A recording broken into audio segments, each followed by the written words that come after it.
Patrick ang naiwan dito. Inabutan daw yata ni Kuya Olang kumakain, umiiyak. Iyak eh. Dati yan, masaya kami dito. Ngayon ako mag-isa ka. Dinadali ako. Alin ang mas nauna, itlog o manok? Comment nyo sa baba. Si Batik ko. Pag lumaki-laki pa yan, mag-iingay na yan. Ano? Laki. Nagugutom din yan. Pag naguguto, may kaya yan. Sisigaw niya.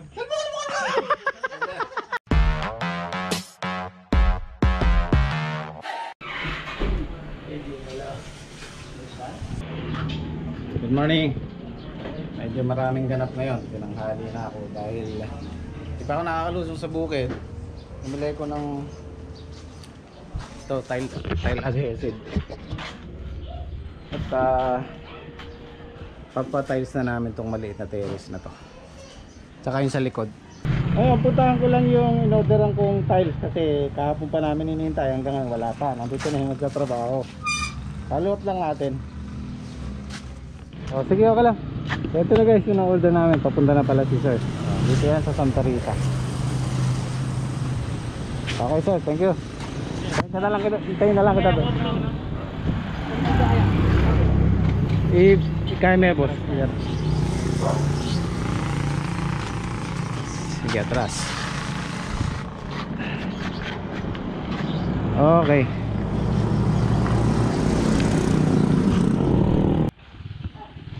Okay na yung gate namin, oh.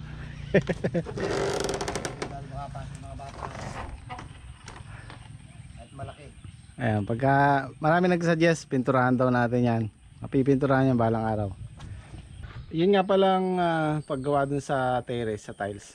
Pakicheck nyo yung channel ni Mrs. Jimmy's Fix TV. Siya na yung magbablog nun. To turn over ko na sa kanya yun, sa channel niya. Pakicheck nyo po. Nasa baba yung link. Kaya ko lang narinig yun ah.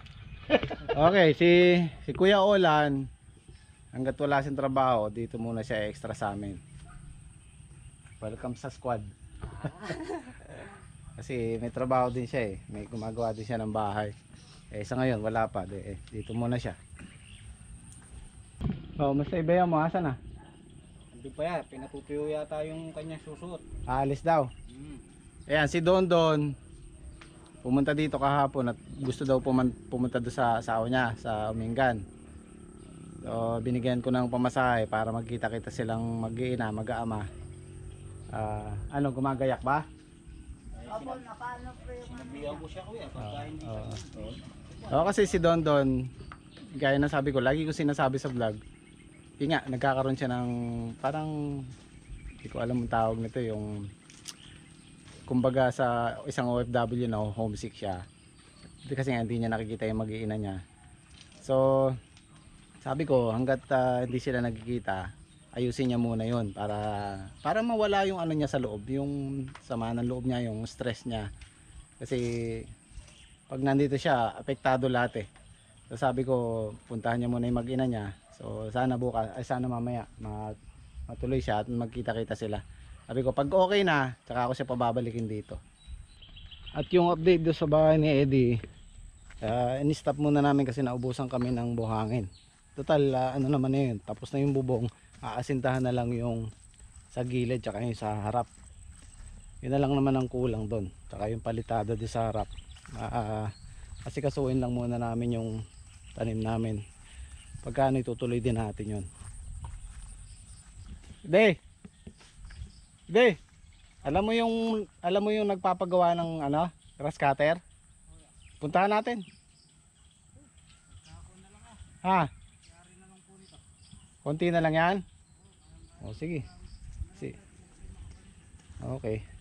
Kasi nagdadamo sila ng manumano.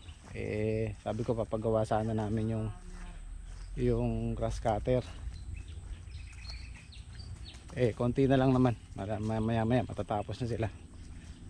Pagka ano, papaayos din natin yan. Pakita ko lang sa inyo guys yung before and after nung terrace namin yan. Baka bukas may tiles na yan, pati yung poste na to, pati yung flooring. Papasukin! Magpapasok ka rin! Oh, ano yun mo? Tanggalin mo. Hindi niya kayang tanggalin.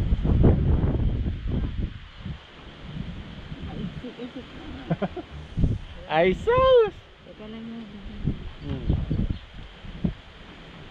Yun. Kasi ako ayaw nang papasukin. Tawagin mo na sila pa merienda yun. Kaya naulan. Merienda na! Ito, may dala akong pellets. Ulaga. Ano to? Ulaga. Saan galing yan? Lumaan si Chef A. Okay. Merienda na po. Ayan, doble merienda natin. Yan, shoutout kay Chef A. Maraming salamat. Actually, Kabeli na yung channel niya. Nagpalit na siya ng channel. Kabeli na. Maraming salamat. Oh, nalinis na nila. Mano-mano. Pati dito. Madalaki na yung sitaw namin. Kaya lang ang kalaban natin yung hangin. Nabubugbog sila sa hangin.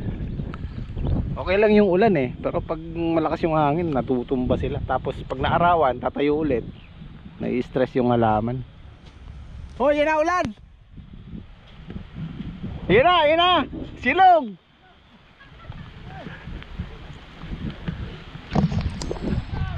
Yan na. Maliligo yun si Eddie, walang damit eh. Para ka tubak na dinalatan ah. Lumaki na yung tiyan ni Eddie, ano? Baka ako man di muna ka, boss. Lumaki na yung tiyan mo.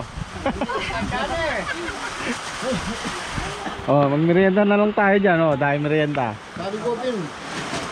Oh, ano yan? Merienda. Wala ka.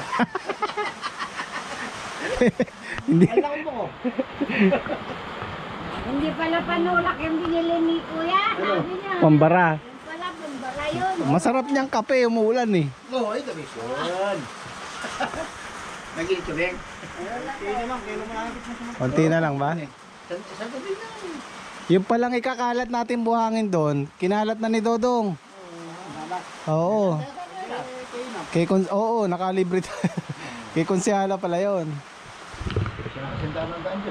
Meron kasing nasirang ano dito, na dadaanan ng malalaking truck.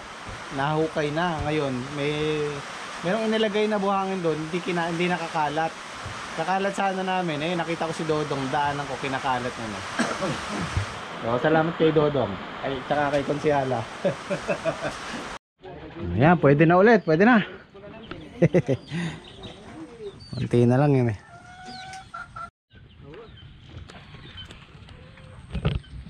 Ay, madulas. Madulas.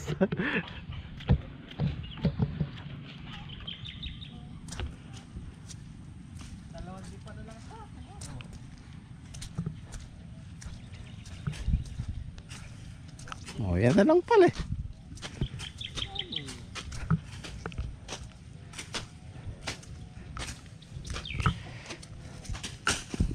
Nako, matigas to.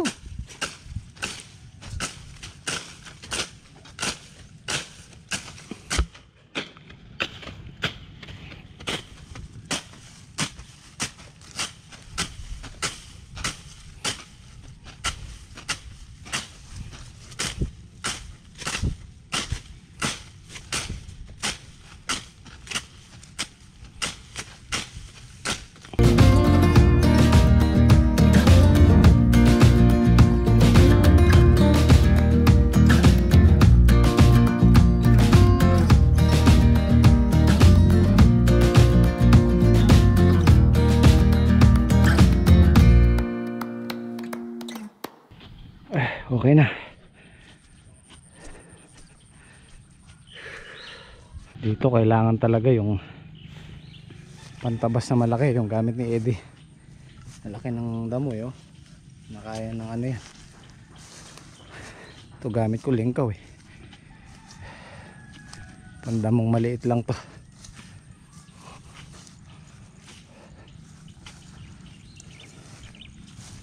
Ayan, malinis na.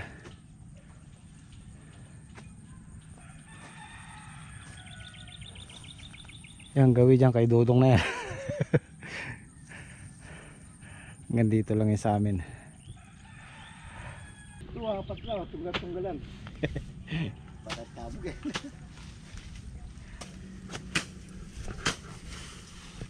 Kapal ng damo eh. Oh.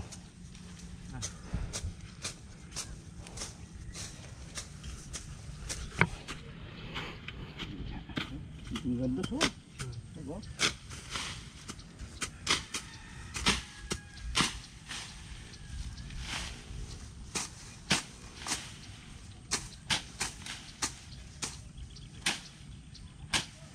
Pero makawa nila labo. Kaya ba?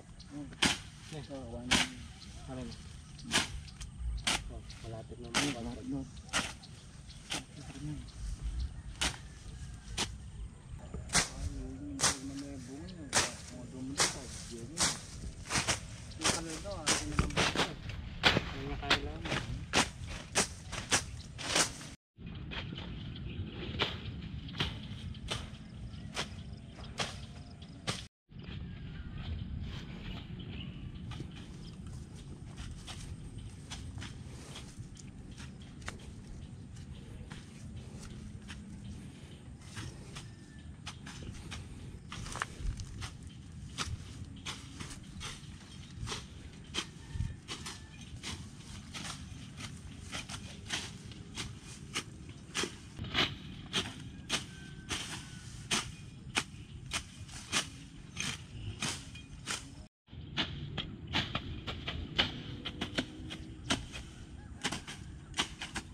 May lalakwe.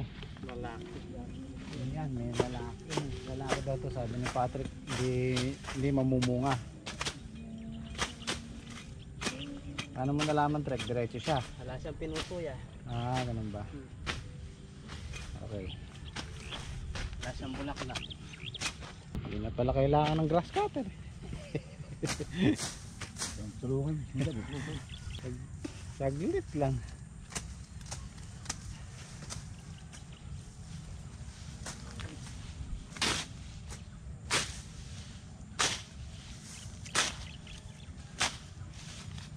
Pangpalay talaga yung pantabas ni Ede. Oh.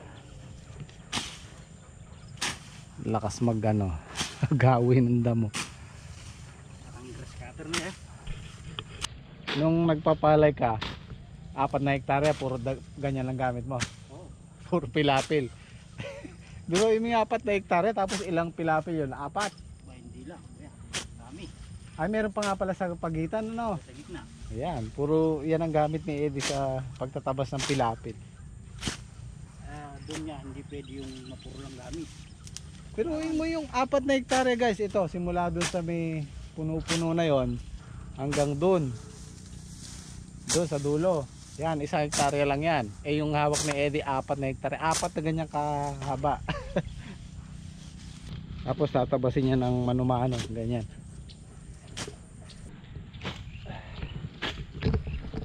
Dito rin yung butas nun eh. Hindi namin makita yung butas dito.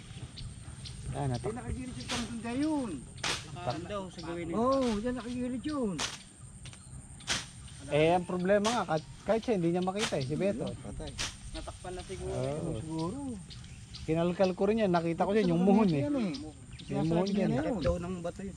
Oo.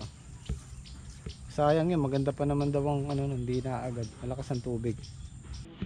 Ayan, pansinin nyo guys. Ano ngayon, Martes. Pansinin nyo, Sabado or Lunes. Ang damo na naman yan. Ganyan kabilis tumubo yung damo pag tagulan. Kaya kailangan inaagad lang para hindi madaig yung ano, yung halaman. Oo. Magsalata mo na yun. Nalalo kaya. Andin ka pa eh. Pinakataram na eh. Parang blade. Pinakatalim mo. Bag marang nepit eh. Nakakatakot naman. Yung kapal na yun. Pag hindi ito nadali talaga yung... Pwede ng pang-ahit yan ah. Nasugat ata eh. Wala blade dyan. Baka na minura yung anak mo. Aroy, namamanga na lang. Pwede. Walang pa sa inyo ha. Check in. Pit tsaka kanin po. Ang pinakakain namin. Hinahaluan ng pigs. Saka kanin. Yung tirang kanin namin.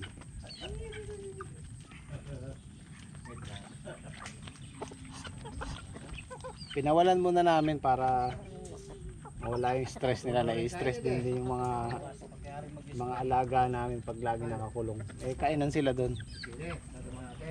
Kasi kumakain sila ng ng damo.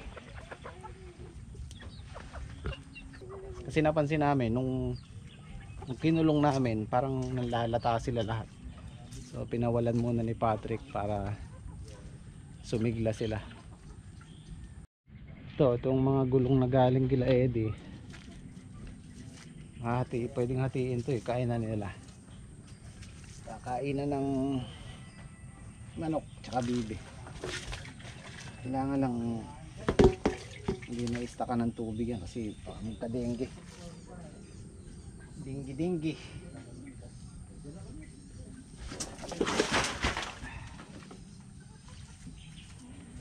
Mahirap piyakin yan. Kailangan mataling yung kutsilyo mo. Nung isang linggo, gumagawa kami lahat doon sa bahay ni Eddie. Si Patrick ang naiwan dito. Inabutan daw yata ni Kuya Ulang, kumakain, umiiyak. No, homesick. Homesick din. Kala mo ah. Di ba kinakausap ba yung sarili? No. Dati yan. Masaya kami dito. Ngayon ako mag-isa. Sinadali ako. Naalala ko nga rin, sabi ko, kaya parot parito kung pinapasyalan ko rin dito. Baka ako man naiinip eh. Walang makausap eh. Galing kong gawa nito eh. Ang dali si Patrick. Dali ka ni Bapang mo. Sarap ng ulam ni Patrick. Pating. Sabi na. 5-5 tuna. Binigyan ko ng pambili ng ulam. Sabi ko bumili ng lutong ulam. Sardinas pala binili. Huling-huli yung ulam ni Patrick. Kinabutan namin kasi yung basyo dyan. Siguro tinamad na lumabas doon sa barrio. Ayaw pa yun. Diyan na tayo kasaya. Ay, Dito na sarap naman ako. ng ulam ni Patrick. 5-5. Siguro habang binubuksan ni Patrick, kinaluluha siya.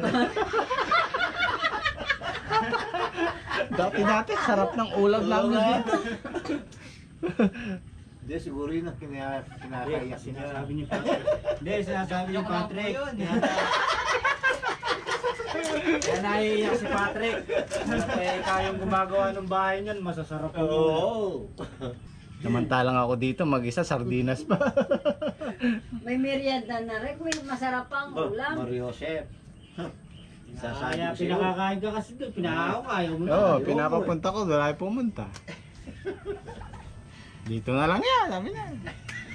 Titis na lang ako sa 5-5-5. 5.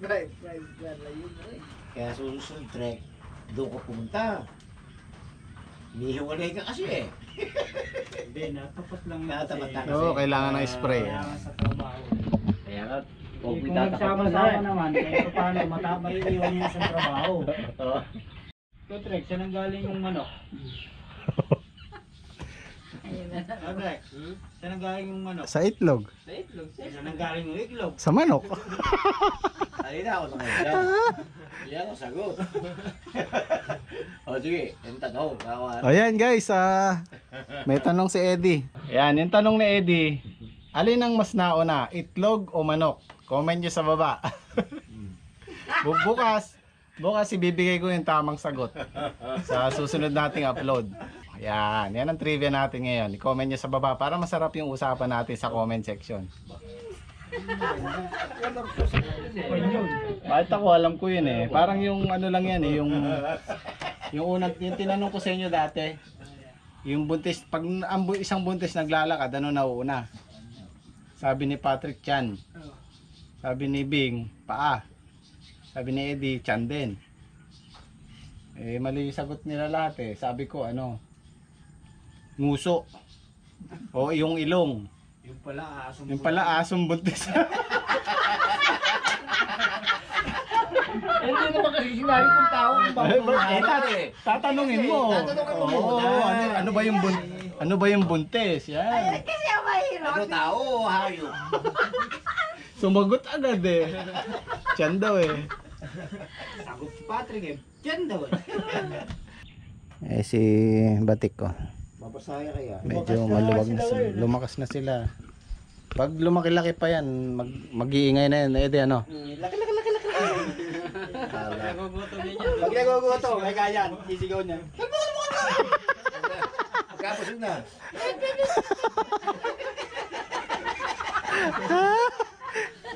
Ano talaga to? Hindi mo namin mission trek. Ah, pagka Ganun kami kasaya doon. huwag niyo nang iiwanan si Patrick dito. Nasama ka na.